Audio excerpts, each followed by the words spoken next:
Now, winning the hearts and minds of swing voters, and specifically South Korea's younger generation, could make all the difference in this tight presidential race. Our Kim Bo-kyoung walks us through what kind of strategies the different candidates have been formulating in a bid to appeal to this bloc of young voters.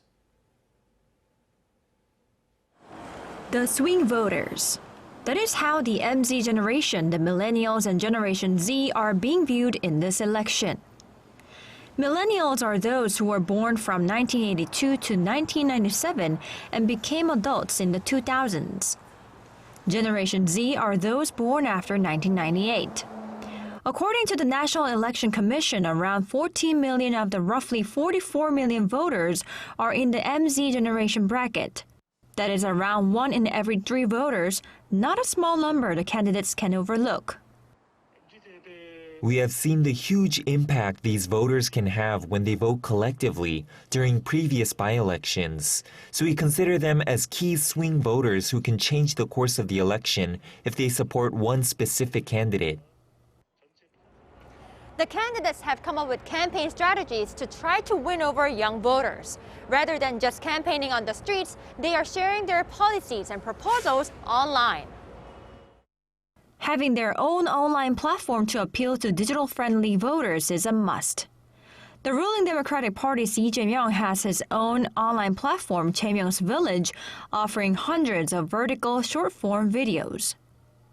Yoon Suk-yeol from the main opposition People Power Party has launched today's Yoonzip, filled with short video clips of his pledges and speeches, and Wiki Yoon, inviting people to openly add suggestions for pledges they want. Knowing about the MZ generation's interests is important too. One of those interests is personality typology, especially the Myers-Briggs type indicator.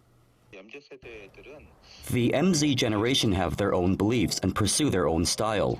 Of course, candidates could be popular by coming up with policies, but the intimacy factor too is very important.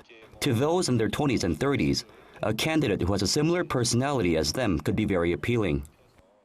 Candidates' strategies incorporated this. He prepared a JMBTI test presenting customized policies to voters with different personalities, and Yoon introduced his MBTI, emphasizing he is a just social activist type. Candidates no longer only appear on public TV networks.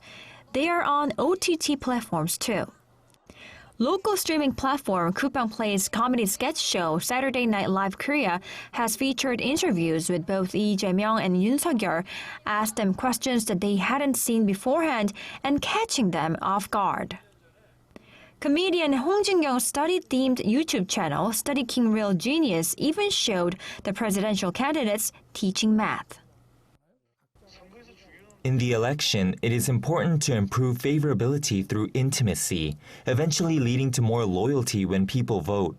In that sense, format cannot be ignored. Getting closer to young voters through OTT platforms and social media makes the candidates look friendly and interactive. Presidential candidates are not the only ones trying to use online channels to reach voters. These MZ generation voters are also using social media this election. Casting a ballot and coming out from the polling station is not the final step for tech-savvy young voters. Celebrating their participation, they often whip out phones and share their ballot selfies through social media. People post photos of their hands with ballot stamp marks on social media. I am proving that I voted, and I can also encourage my friends to vote.